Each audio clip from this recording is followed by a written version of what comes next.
Doctor Strange came out in 2016 and started to become one of the most well-known films in the MCU that still really holds up very well in the MCU today. And this film is a little more unique compared to the other MCU films. In regards to story and other elements, this film is somewhat different if you compare it to other films in the MCU. But it does drop into the same universe within all the other films in the MCU. And in this film, the story revolves around a man known as Dr. Stephen Strange, who has to try to receive help after a terrible car accident, to try to heal his hands. And Stephen eventually makes his way to Nepal, where he meets a woman known as the Ancient One, who teaches him about magic and alternate realities. And with these powers, Dr. Strange soon realizes that he's going to have to save the world from a potential threat. This movie is stunning, absolutely visually stunning, and that's not a surprise. The MCU is very well known for making gorgeous films. This film looks breathtakingly gorgeous. I think this is an extremely well-directed film as well. This film really does have a lot to say with its themes, too. And like I said, this is different from the other MCU films. This is not like your typical action-packed movie. This film is actually a very layered movie. This film focuses more on its story than giving you exciting action sequences. And yes, there are fight scenes in this movie, but I love how this film was able to focus more on its story, a lot more than just its action sequences. One thing that this film definitely gets right is capturing the feel of two different dimensions, or different dimensions in general. And this film just delivers many loops at you through magic and alternate realities and different dimensions. And it's honestly a giant breath of fresh air. Benedict Cumberbatch is an amazing character. He's an amazing character. He really does portray the character of Stephen Strange really well done. And it's interesting to see how this character gets introduced into the film. You see that he's a doctor, and he saves lives until one tragic day, a terrible car accident happens, which horribly injures his hands, and he needs to find a way to heal them. And he's been trying to do so many things while at home and in New York, and things are not getting better.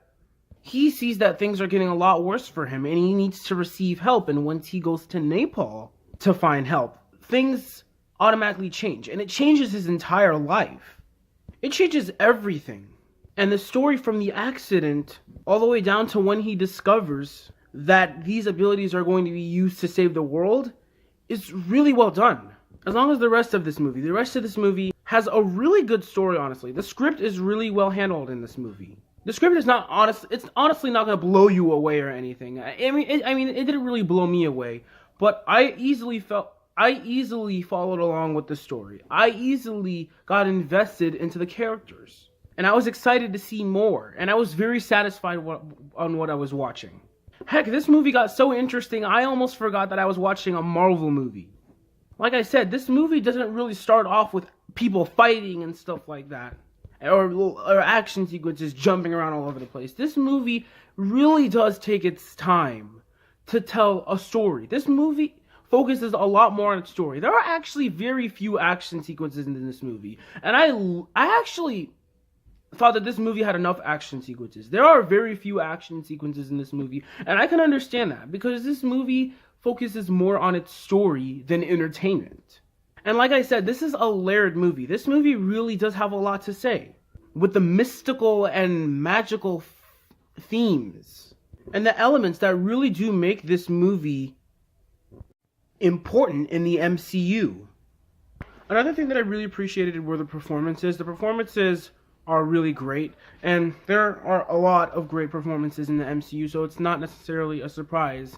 But this is coming from a person who doesn't necessarily know a lot about the comic version of Doctor Strange. So I was actually very surprised by the performances in this movie. One of the standouts in this film were Tilda Swinton. She was great. and a character that has appeared in a few Marvel films after this.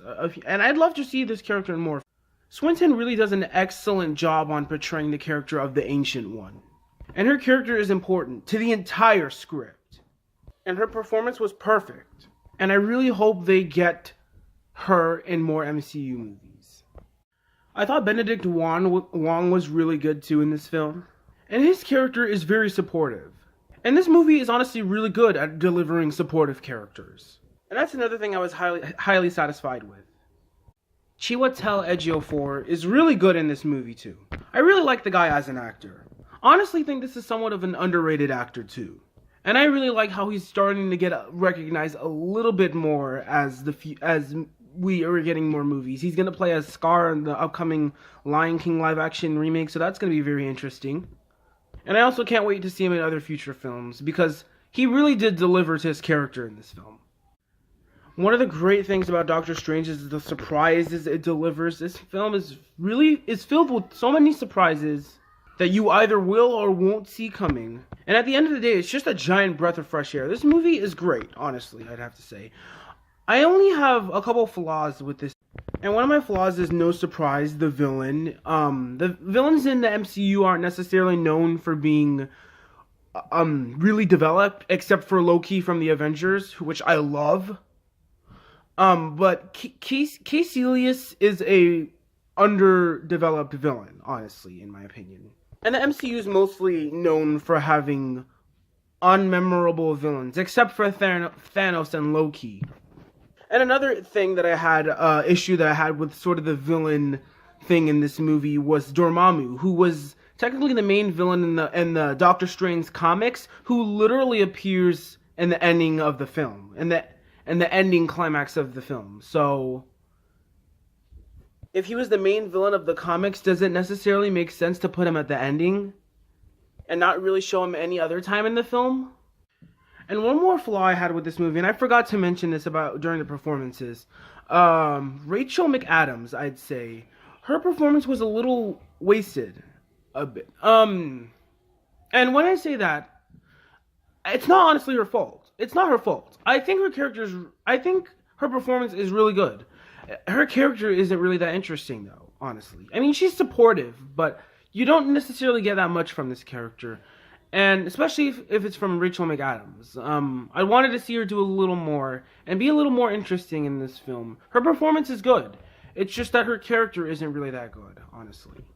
But anyway, those are my thoughts on Doctor Strange. I'd say this is a great movie, honestly. It's not excellent. I wouldn't really say I wouldn't consider this an excellent movie or a perfect movie.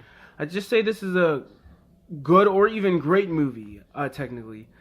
But anyway, yeah, this movie really does fit well in the MCU.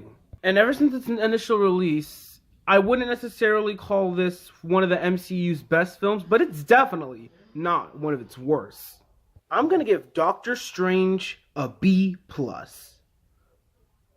Thank you guys so much for watching this review. Look forward to more reviews that I'll be doing in the MCU. I'm going to try to review all 22 of the movies. All 22 of the MCU movies before Spider-Man Far From Home comes out. I will be seeing that in July. Can't wait. I'm so excited for that movie. And I'm trying to figure out if I should save the Spider-Man Homecoming review for July or if I should just finish my series of the 22 MCU movies.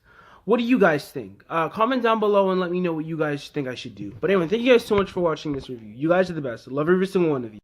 And look forward to more reviews that'll be coming very soon. And as always, I am Mario Fan 520 and I will see you next time. Peace out.